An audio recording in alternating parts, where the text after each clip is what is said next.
times when evil comes to town, there is no time to wait for a band of heroes to gather. Sometimes you must stand up when others are afraid, buckle your sword to your side and venture into darkness to destroy evil before it crawls out and instead destroys us all.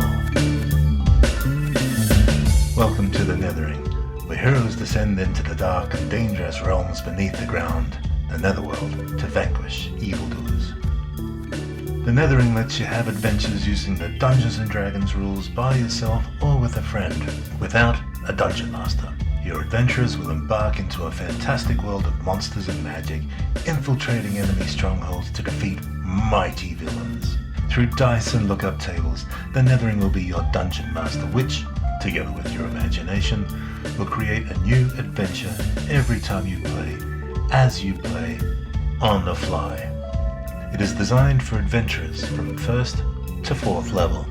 If they survive till 5th level, they win. The Nethering is no great storytelling device, it's just tables and dice. The Nethering is hack and slash. It's gladiator school where the weak must struggle to survive. The surprising thing though is that there is opportunity to roleplay. It's not a real role-playing game like when you have a dungeon master, but if computer games get to call themselves RPGs, then so is the Nethering. You can play it on the tabletop with pen and paper, or with miniatures, or even in a virtual tabletop like Roll20. The Nethering will be available soon, perhaps by Christmas 2021, a year late, but it's been 30 years in the making anyway. To make the final efforts, we printed a hardcover copy that's over 300 pages, quite a hefty tome, and full of gorgeous 19th century art from the British Library. For general release though, we'll be putting this up on DM's Guild, and so it will probably only be available in PDF format. Still, the PDF is pretty cool. All the passages that say to go to page such and such are linked, so you click on them and go there. There are sections for setting up a campaign, starting an adventure, preparing the village, which is the adventurer's base of operations, exploring the dungeon, and a system for determining how the enemies attack so that it's just not a fight to the death every time. Tonight we'll be starting a Nethering campaign and beginning an adventure. We'll start with a bit of backstory for the characters involved and go through the call to adventure where we learn the quest. The next Nethering video, already up on YouTube now, will take us to the dungeon where you'll see the core of the game, where the adventurers will start their dungeon crawl, have encounters, and launch into bloodthirsty combat. Let's begin. I've already rolled up 2 first level characters using the D&D 5e rules. You can play a solo RPG with one adventurer, especially if you like your game short, but I'd like to have a game that lasts at least until we sweep the first room in the dungeon. So I've rolled up 2 adventurers. I wanted the main character and a level 0 sidekick, but the character Mancer in Roll20 was right there, so I rolled the sidekick up as a level 1. To keep the sidekick strength, I decided to roll 3d6 6 times with no extra cheats. Just take the rolls as they come. So of course I rolled a 15 and 3 13s. Those stats became Bando, a halfling rogue, the wry old valet to the main character, Jeanette Delphine. Ignorant to the whims of fate, I said to myself, why not roll 6 naked 3d6s for her too? So of course I only rolled 1 stat better than 13, so I did a bit of point, buy and sell and got Jeanette a decent dexterity. So we have Jeanette Delphine, the haughty first level half-elf adventurer, and her wizened valet, Bando, the halfling rogue. A little bit of backstory really aids the enjoyment of a solo game. So here is the tale of Jeanette Delphine. Jeanette is a young noblewoman, the beloved child of an elf prince and the baroness of a small estate in a remote valley. Though her parents were married as a political union, the arrival of Jeanette brought them close and they gave their girl every encouragement. As she grew, they prepared her for political life, brawling, dueling, the stratagems of the skirmish, wild horsemanship, and the rhetoric of the fist. Her elven father, however, was a gambler and a wastrel, and by the time Jeanette reached her majority, the estate was gone, and the 3-room cottage they were reduced to was too small to contain her ambition. She announced to her parents that she would set out on the road to build a fortune anew and wipe the ordure from their family crest. Her mother bade her to take her valet, an old halfling called Bando, to accompany her. Bando, to rebuild the family fortune, I must tread the road into the wild, and mother says you are to accompany me. Aye, mistress. Shall I pack a lunch? We shall be gone for many seasons, years perhaps. Best bring dinner as well. Aye, mistress. So I'll just leave my wife and grandchildren behind, shall I? Well, you can't bring them along.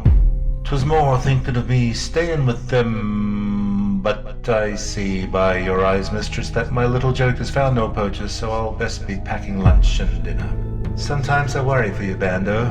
I think you have the head of a clever man on that peasant body of yours, and that will never end well.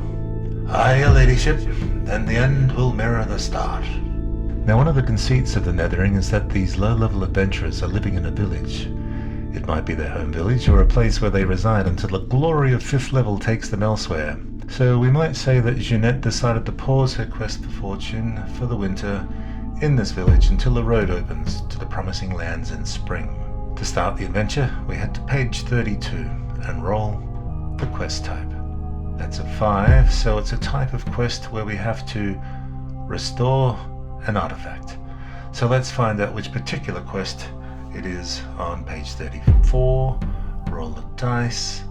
That's an 18. So the first quest of Jeanette Delphine is called Blood for the King. I'll read the text now. The king's messengers range the kingdom. The king is dying of an unknown affliction, and his advisors seek a cure. Not since Samhain has the king arisen. The messenger is welcomed into the village, and a feast is laid out in the reeve's chamber. We listen to the messenger deliver the ill tidings of the king between quaffs of vintage wine. The priest taps his finger upon the table and then exclaims, "Unicorn!" "Unicorn?" asked the reeves. "I remember the tale of a vial containing the blood of a willing unicorn. Clear and sweet, the unicorn blood is the water of life. This will cure the king." "Very well," says the messenger. "Give this potion to me and I shall take it to the king." "I do not have it," says the priest. "It lies forgotten in a temple, long abandoned, though now overrun by evil men, I did hear." The messenger so says, "Anyone whosoever brings to me this remedy shall know the kindness of the king. Wilt thou heed the call?" There is a summary of the quest below this text. We have the priest's directions to a temple where we need to find a vial and bring it back. If we fail, the king will die. We will get 100 gold piece reward and fringe benefits, which means we can keep anything we find along the way other than the vial. The mission is urgent, so we start with a delay level of 4. As a part of this introduction, we will also learn a little about the villain and his or her minions. Not much, just the whispers of the village folk, rumors, and gossip. So let's see what Jeanette knows about the villain. We go to page 260 and we learn the villain's epithet, the name they are known by amongst the common folk. We roll a couple of dice, a 12 and a 10, so the villain is called the Winter Scourge. From the quest text, we learn the villain's mode of villainy, to be guardian. So let's read what sort of villainy that is. The dungeon is sacred ground to the guardian. They are bound to defend the dungeon by duty, by vow, or even sorcery, and any intruder will be met with unrelenting force. The only way they would surrender the dungeon or its prize is with the sacrifice of their life.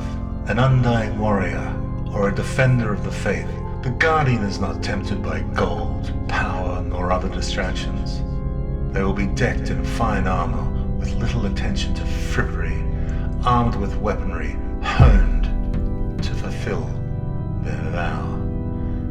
Their vow is its own reward. This is their ground, and here they stand. We also learn one last thing, the breed of the villain. We roll the dice.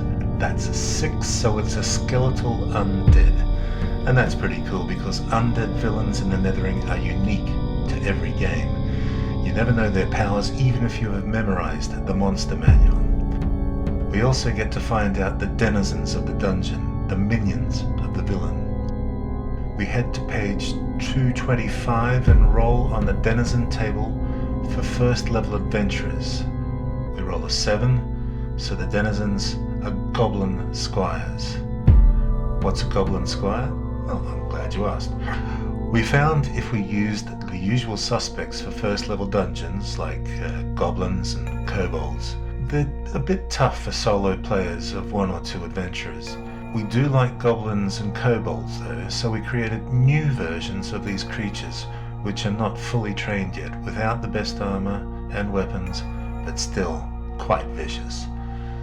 So a regular goblin is 50 XP and these goblin squires are 15 XP. We've only had 1 total party kill since implementing these nerfed versions of the classic monsters, but don't worry, you get to whack full strength goblins at level 3. So let's recap the story so far before we end this video. Haughty but down on her luck noblewoman, Jeanette Delphine is impatiently waiting for the season to change in some backwater village with her gruff valet, Bandu. A messenger appears one day saying the king is dying, and the village priest says there may be a cure in an old temple nearby. People whisper that there is some long-dead guardian in the temple, naught left but bones and steel, and served by cunning goblin squires. There is a reward, so Jeanette answers the call to adventure on behalf of Bandu and herself, and promises to return with the vial, or return not at all. Thanks for sitting through all of this. Part 2 of this series, where Jeanette and Bandu enter the Temple of the Winter Scourge and bloody their swords, is available to watch now if you're interested. And if you're that interested, you should check out our website at thenethering.com to find out when the Nethering will be published. Good night.